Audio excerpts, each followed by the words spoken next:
Côté Bandeko Bassi, Pemibali Balandia, émission La gloire du ciel. To sepeli kozala na bino elongo na bandaku na bino. Bisika bozali na poko ya lelo. Kozala na bino na kati ya ba biro na bino.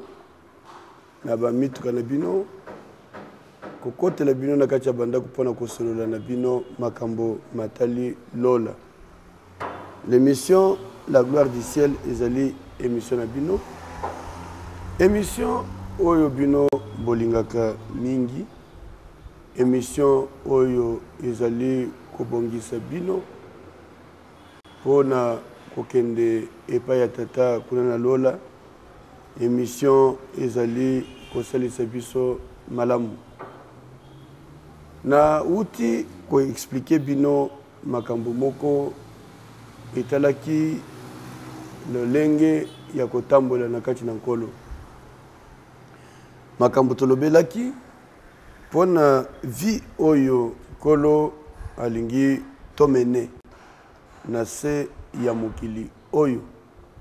Tango tozali na possibilité ya ko vivre lisusu na mokili. Toyebi ke tozali ba voyageurs, ba pèlerins, ba passagers. Nalingi ko fongolela bino eloko mosusu. Nyonso wana ezali na cadre ya makambo nkolo azali kotangisa biso pona bozali na biso na mokili oyo, en même temps kobongisa vi na biso pour que ata ko tozali na mokili tobosana te ke tozali bana na Nzambe et que tozali na nzela Nzambe aza komema biso. Soki totangi na mukanda na Nzambe, na mukanda ya 2 Corinthiens, na chapitre 5e, na verset 20, Thomas Paul akomeli biso boyo. Nalingi vraiment makambo mingi tozali kotala etali makambo ya lola ekomami na nkolo Yesu Kristo ye moko mosusu na makomi ya Thomas Paul. Na yebisaki bino déjà que na marche na biso tomonaki que ezali na makambo we esengeli tolongola na bomoi na biso soki tolingi tokota na lola tobika na lola ezala kaka tango Yesu akoya komema biso te, mais déjà lolenge toza boye toyebaka déjà que toza ba citoyen ya mboka ya lola que soki tokomene vie boye boye ezala vie oyo ezali kotosa nkolo pe kokomisa ye. Alors na maye tomonaki nalobelaki bino na texte moko natangaki yango te, mais napesaki yango na koleka. Ezalaki oyo Thomas Paul azali kokomela Timothée. Okoki konote yango ezali na 1 Timothée na chapitre 3 soko tangi ko bande verset 14 na 15e. Et le Bible Thomas Paul Moutazolobe, je t'écris ces choses avec l'espérance d'aller bientôt vers toi, mais afin que tu saches si je tarde comment il faut se conduire dans la maison de Dieu, qui est l'église du Dieu vivant, la colonne et l'appui de la vérité. Wana na insistaki mingi na baye bazalaki na makoki pe responsabilité na kati ya église pona kosalela nkolo. Mais makomi wana etali kaka baye bazana responsabilité te. Etali mwana na Nzambe nyonso. Liloba na Nzambe oyo ekomami awa etali mondimi ya lelo, mondimi ya kala, na oyo ayambaki listo kala, na oyo aza koyambaki listo lelo. Okoki koranisa teke parce que yo yambaki listo kala, ozali susu na besoin ya koluka ozala mosantu te. Parce que ki mosantu nde kokotisa biso na lola. balobi ke ye aza mosantu esengeli biso mpe tozala basantu lokola ye. Alors comment se conduire dans l'église? C'est koyeba ke eglise ya Nzambe ezali esika ye santu. Soki eza esika ye santu esengeli oyo azali kotambola na kati ya église na mosala na ye mpe mwana na Nzambe nyonso aluka azala mosantu. Bible elobi na biso toluka kimia na bantu nyonso mais tozala mpe basantu, sanctification. Sanctification soki eza te okomona miso ya lola te, okomona Nzambe te. Yango makambo toza koloba lelo tozali komilendisa po toyeba ke oyo nyonso toza nango na mokili oyo ekoleka. Mais ntango ekoleka oyo eza koya ya motuya ezali vi na biso na lola. Mais dans l'entretemps na minute oyo nde nalingi nalakisa yo eloko nkolo atalisi biso esengeli yo oyeba. Yango napesaki verset ya 2 Corinthiens na chapitre 5 verset 20. Mais nakozongela makambo mosusu parce que tozalaki kokende kodetaye likambo moko parmi makambo oyo esengeli toyeba ke soki tokebi te tokomona Nzambe te.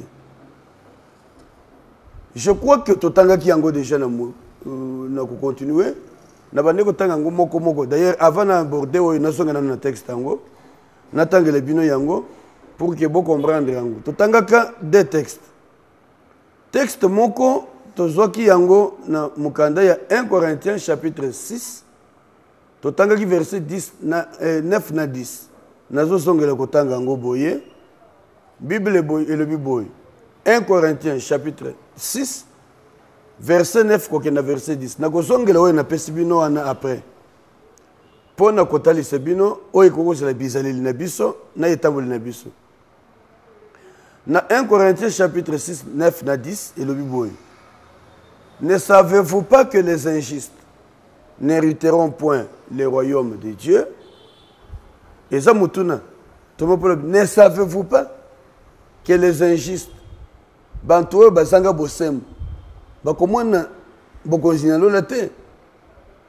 Ne vous y trompez pas. Bon miko c'était ni les impudiques,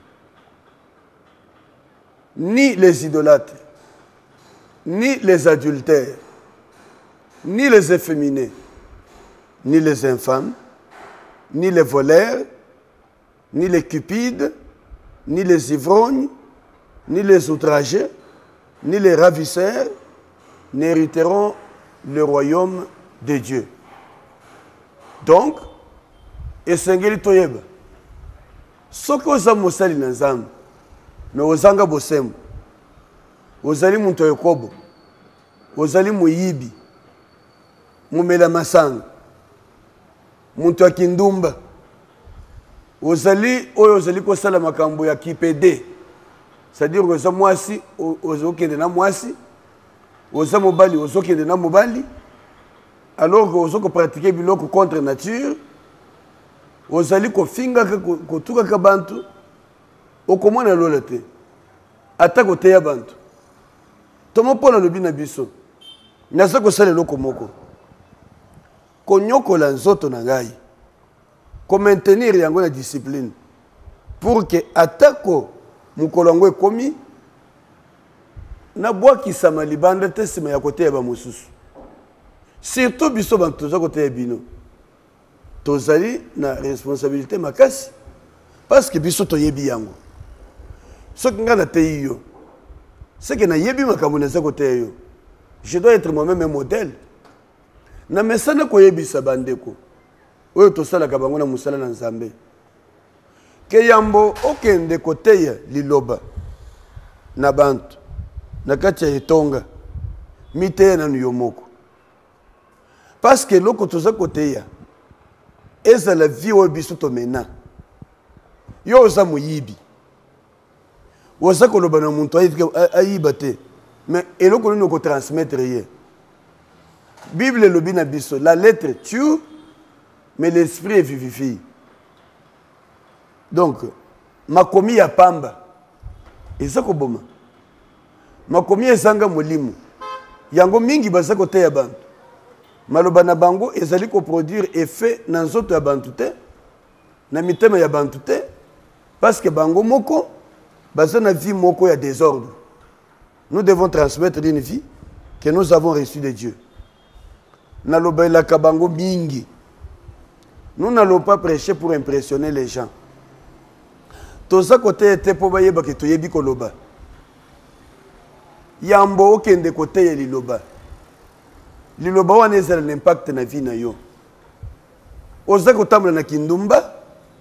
Ozo kende côté ya bantu batika kindumba. Ozo kende kotambola na ekobo. Ozo côté ya bantu batika na ekobo. Mais qu'est-ce que tu dis là qui sort de ta bouche produira comme effet? Parce que nul ne peut transmettre ce qu'il n'a pas reçu. Ou koki ko communiquer ka vie oza na kati na yo. Tango ngana zo kende ko bondela pona bantu.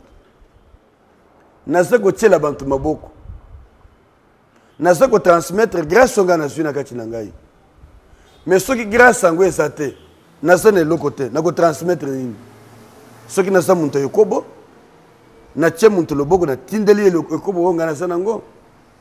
C'est ainsi que oza okutana na bantu mususu.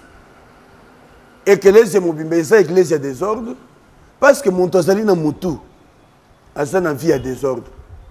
Quand il communique, il prie pour les gens. Il leur transmet la vie qu'il a.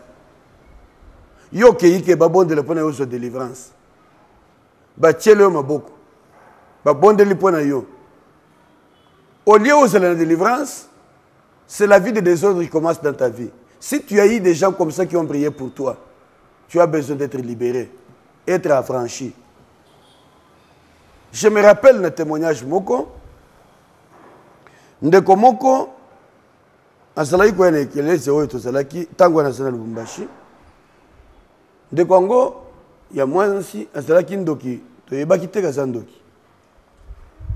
Zokande ndeko ngo azalaki na musala moko mabe alingaki kweisa ndeko moko na kati ya etonga. Ndeko wana parmi basali na nkolo. Na kati na ekelezi landanga malamu nalingi napesa témoignage oyo pona yo pe muntu olingaka kolia bilia kozoka biloko pamba oyeba omibatela. Si tu n'es pas protégé par Dieu, si tu n'as pas une vie qui te protège, tu risques de t'exposer à une vie sale. Alors ndeko moi si on a période mo tozalaki na kati ya retraite. Tozaki na jeûne et prière. Ndeko na ndoki pe na kati ya église. Je vous dis bien que dans les églises où nous allons là, d'ailleurs les sorciers aiment bien aller là-bas. Parce que c'est là où ils se camouflent. Bazo yeba te ke baza bandoki. Mais musala nango ko séduire, ko kwis. Mais si tu es debout dans le Seigneur, Kolo a ko permettre yo aux aller épargner de ces choses. A ko permettre aux l'épargner. Alors de quoi na abongisaki kamwa boîte moko ya miliki ya Nestlé. Aye nango na sac na ye. Boîte ya miliki wa yaki nango na kati ya sac na ye.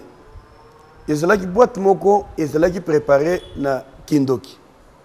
Pour que tango kopesa ndeko wana meli yango mbala moko akotisi na kati na ye molimo ya ekobo.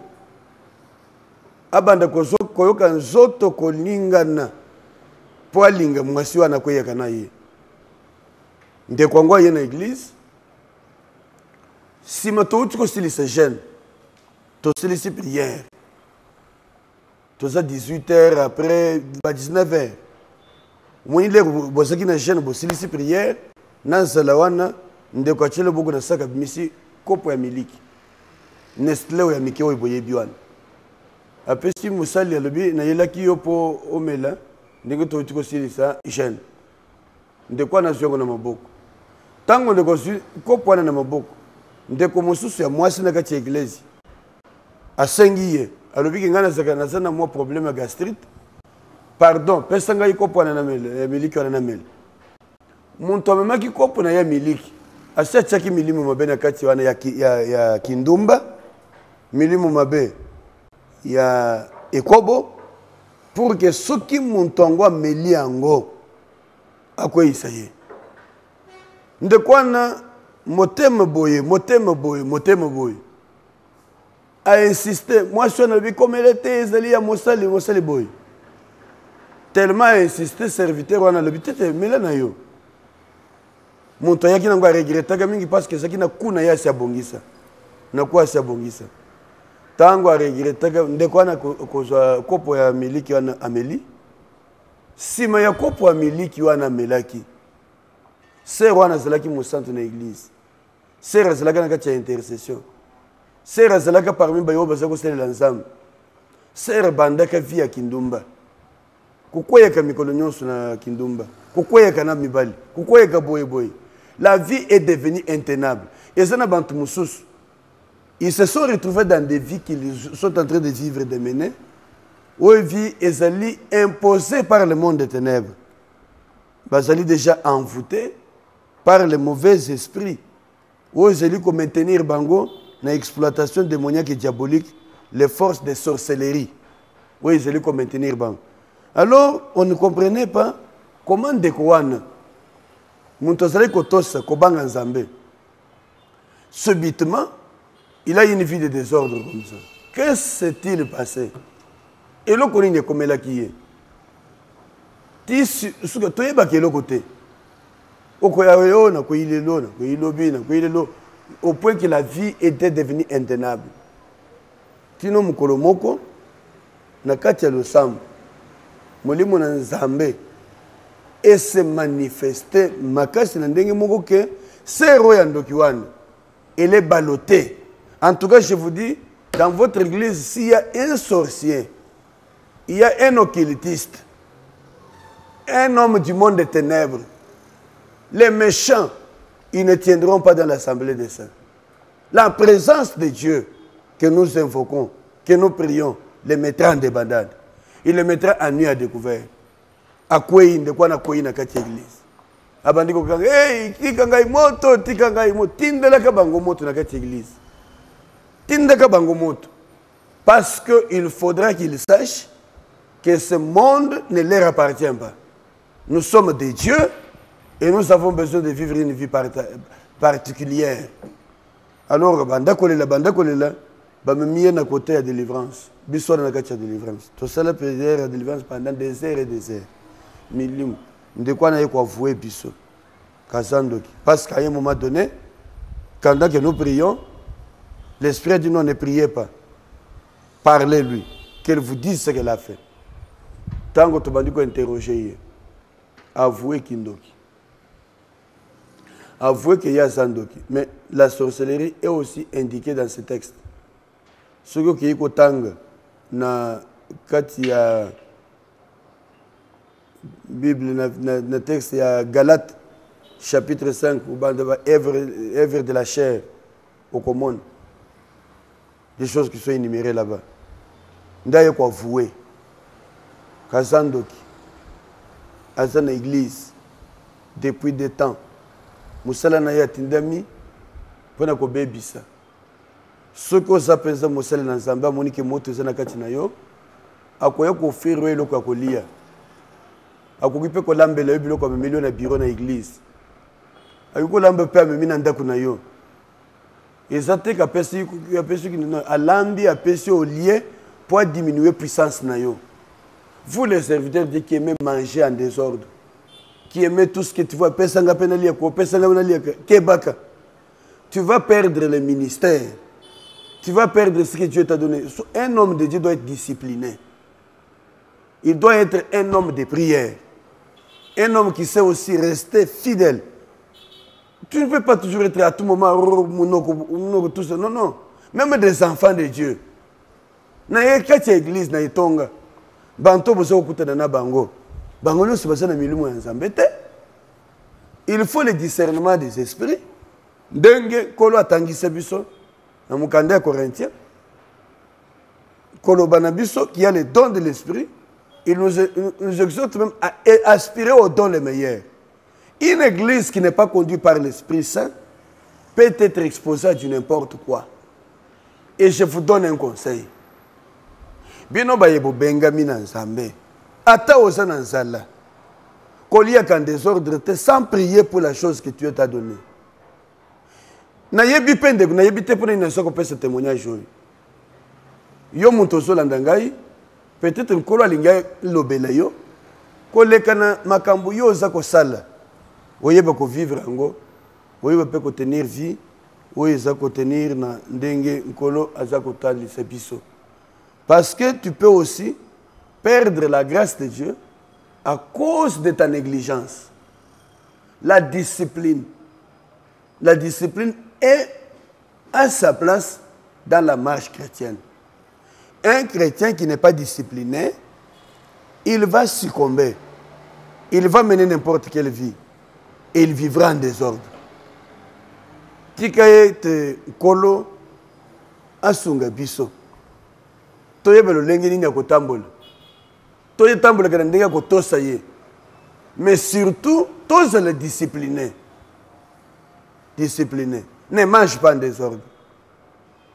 Un frère, non, une sœur toujours. Aye na kati église. Amemi eloko moko kolia. Amemi linde komoko. Apesi nde Congo. Abio na memilio isa yo ya kolia ko pesa muntu mususu te kaka yo. Comment yo zo pesa ngelo kunalia? Wolo bananga nalia kaka ngai na pesa muntu mususu te. Osio chelinga biloko po bebi sanga nzoto. O bebi sanga po moyo bien nini. Ndeko pe musali na Nzambe. Amemi eloko ngo na ndako. Lera amemi pe eloko na ndako abosani. Alia ka pe yango te. Achaki ngo na frigo. Soki frigo sur congélateur. Lera Monique alia ki ngota china frigo. Sima ya mikolo. Ba yeko kutana na ndeko na église. Une semaine après. Yo kanga malamu. Apesi eloko kolia. Israël biloko kolamba déjà. Nazo tanga ngote. Alia. Ya chena biloko na ye azongi ndako. Abosani ngo na mutuka. Lera yeko mona ngo azu achena frigo na congélateur. Une semaine après. Bakute nande kwa na église. Azutu na ye papa. Yo na pese biloko na ngaolia olia ki yangote. Oh, ya tuni yo yebindeni ki na lia yangote. Mais na yebi ko liet. Comment o pese nga eloko na lia? Yo yebi ki na lia yangote ndenge nini? Kebakana ndenge ozoto. Non, depuis na pese eloko na ngao ki yo boaki yango. Comment o yebi ki na boaki yango? C'est de la sorcellerie pure et simple. Sachez bien que dans le monde où nous marchons, il y a des méchants. Il y a des mauvais, mais il y a aussi des bons. Même l'air yoso sale la bantu bolam. Il y a baka ko sambela. Il y a des gens à qui tu feras du bien. Ils prennent les choses que tu leur as données pour nous trafiquer dans le monde des ténèbres pour te détruire. Nous allons un jour parler na makambo matali comment le monde des ténèbres est en train de travailler pour la destruction du plan de Dieu. Le plan de Dieu, c'est à partir de ces enfants qui ont été appelés de lui. Comment yo obongisi le kolia? Au pessim de quoi qu'on décolia. Mais ndega ki nango nandako. Ekoko sa liaki. Ekoko sa liete. Mais oyebi ndeni ke ya liete effectivement. Ndeko ngo liaki le kongote. Lera yeko yebise comment ngana peso biloko lia olia ngote. Et yeko fongole mayele. Kozonga zonga tchebi le kongo na poubelle.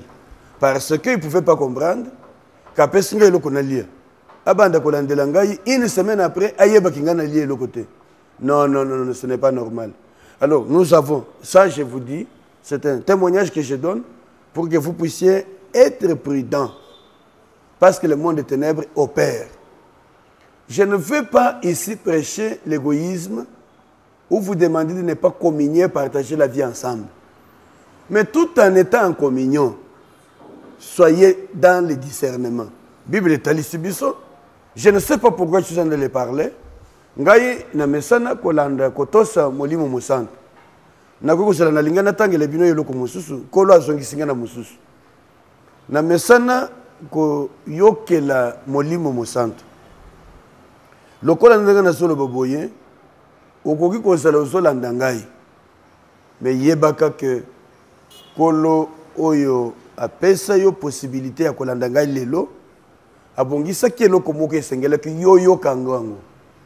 Peut-être oza distrait, oza na kati ya etonga, oza mosali na nkolo, oza komene vie moko oyo yo oza distrait, keba na distraction. Avant na continuer, nasengi na ndeko oyo azali kuna sima ya caméra na réalisation achela biso moi eloko moko et ko permettre biso to méditer lisusu to continuer zala na bokebi na ndenge oza kotambola nkolo apambola yo awa nazali kokoba na koexpliquer bino makambo oyo esengeli to se détacher nango oyo ekoki kosala que to se retrouver écarté du royaume de Dieu. Parmi makambo yango natangeli bino makambo ebele, mais nabordaki makambo mosusu oyo etali oyo biso tozali communiquer na ba mosusu. Napesa bino exemple ya muntu oyo azali na misala ya mulili, misala ya kindoki, musala na bango kobebisa oyo nkolo aza kosala na kati na biso, kobosa na tema komi ya nkolo Yesu Christ oyo ezali na mukanda ya Jean chapitre 10 na verset 10 aza koloba na biso ke ye aza mobateli malamu, nkolo na biso aza mobateli malamu, mobateli malamu. Alobi ka yebi bana na ye bango pe ba yebi ye baza koyoka mungu na ye pe baza kolanda ye, mais alobi ke mungu na moyibi akoyaka pe musala na ye ko bebisa ko boma ko yiba oyo tozana ngo to uti na kozwa na nkolo nini ozana ngo uti kozwa na nkolo eza bomo ya solo, bomo ya seko, bomo ya sika oyo esaliki ozala mwana na Nzambe, ozala mobenga mina nkolo, ozala mosali na ye. Mais lokole biloko wana isakati na yo akosala masu po akweyisaka yo. Bible lobi na biso tomo Paul Moutaza koyebisa biso yango. Ne donnez pas l'avantage à l'ennemi, car to yebi ba dessin na ye zanini kopesaka ye avantage te. Yango na bandai kolobela bino bokebaka bozala ekenge, bozala intelligent dans les choses de Dieu. Alors que les fils de ce monde sont plus intelligents que vous. Les hommes de ce siècle, les enfants de ce siècle sont plus intelligents que vous. Non. Ne laissez aucune porte par laquelle l'ennemi peut entrer détruire vos vies. Le col est musala na yezeli ko boma. Ko bebisa. Ko bebisa nyonso zana kati na boma na biso. Nous devons faire attention. Faisons attention. La vie de Dieu que nous avons en nous doit être protégée. Qu'on protège yango contre toute séduction du monde. Les lotos na mokili oyo séduction ezali makasi. Séduction na misala toza kosala. Séduction tina misala ya Nzambe. Nasina betela bino exemple le solomoko. Ndeko moko na misala na zeko kosala. Tokutani na intérieur na mboka moko na kendaki. Aye komona ngai alobi na ngai ndeko oza penza na ngolu me na lingi ombi batela. Alobi na ngai na komema yo bisika moko basokola yo nzoto. Mai oyo bokosokola yo ekosala te eloko ata moko ya mabe komela yo te. Soki balingi bobete yo masasi ekozwa yo te parce que kozala protéger. Na lobi na yeme yo bosani ki ngana za musali na Nzambe. Na za besoin de protection à bantu te. Kolo ye moko aza kopatela bomo ina ngai. Il n'y aura rien qui m'arriva ce qui est moko andimi yango te. Alobi te papa, oui bi. Et comment mi ke batela nzoto ya batela yo molimo. Na yebise pesa ngai liloba oyo olobi wana bakomi na mukande nini. Eza na makambo ya mokili oyo. Bantu bakoki ko répéter yo komi ko lobo oyo ezeli liloba ya Nzambe. Oh mukande na Nzambe lobi batela nzoto yo moko ngana batela yo molimo. Ne faut pas transformer la parole de Dieu. Yokanga malamu. Tanga ka Bible malamu. Tanga ka Bible malamu pour comprendre ma Bible sokolobi. Lokola ndeko moko na yoki azali ko insister et mukande komi Bible komi yende azali mobali ya ba veuve na ya ba orphelin yokangai. Bible lobi te que kolo aza mobali ya ba veuve.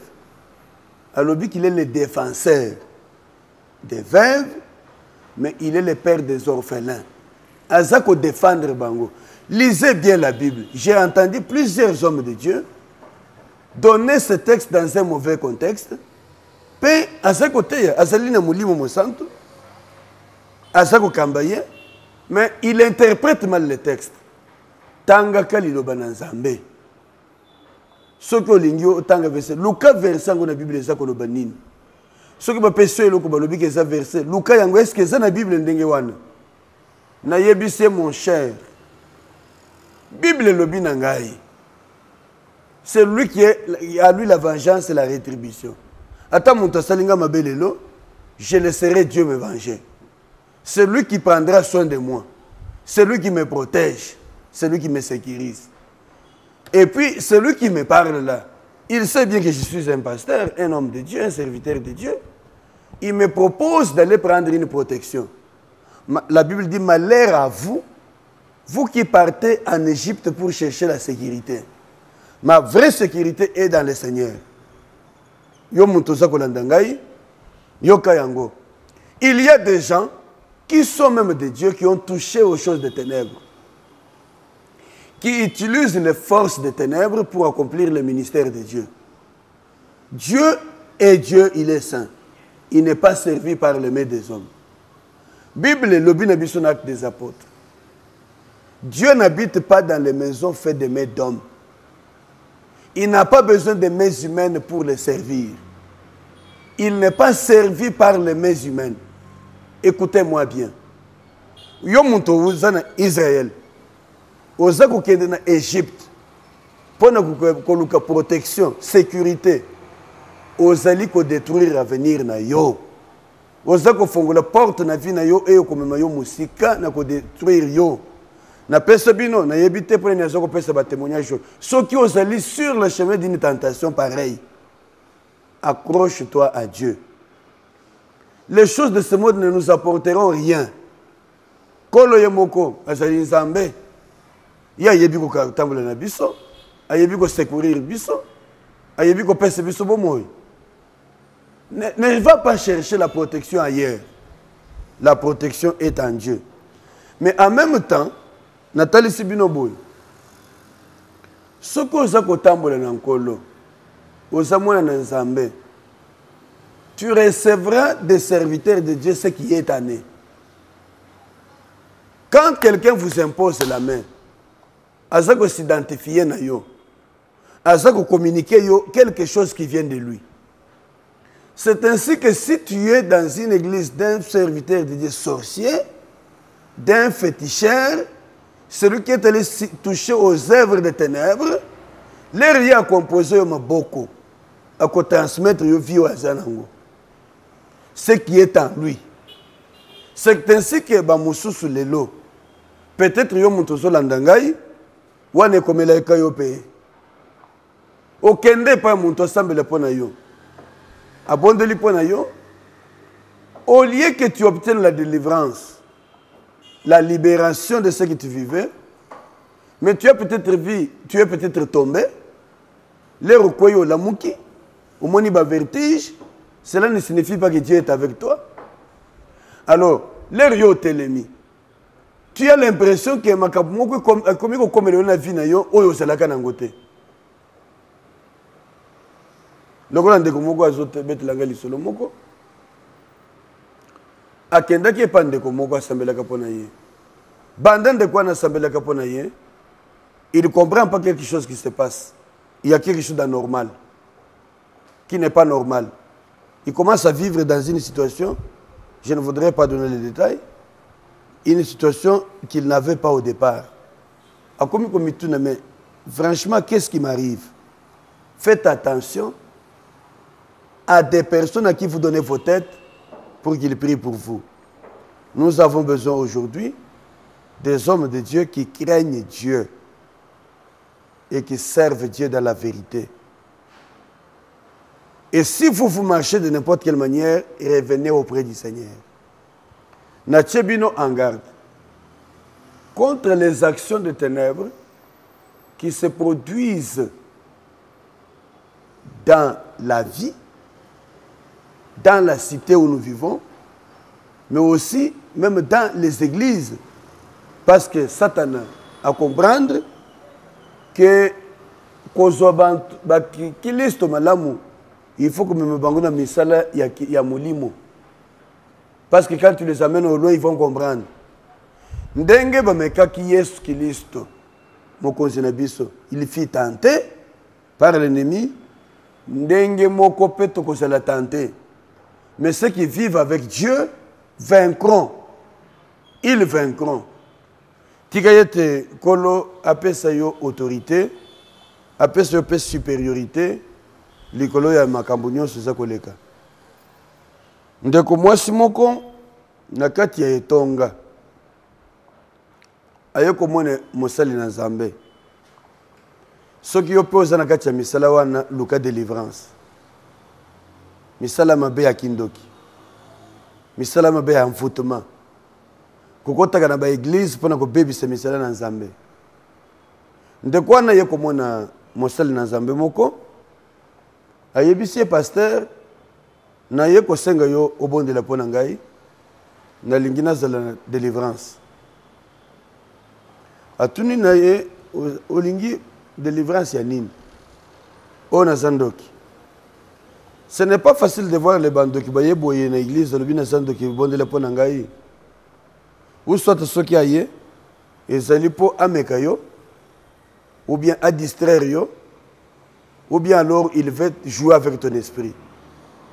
Mais de quoi na ye ayebise ke na zandoki bondela pona ngai na lembi kindoki.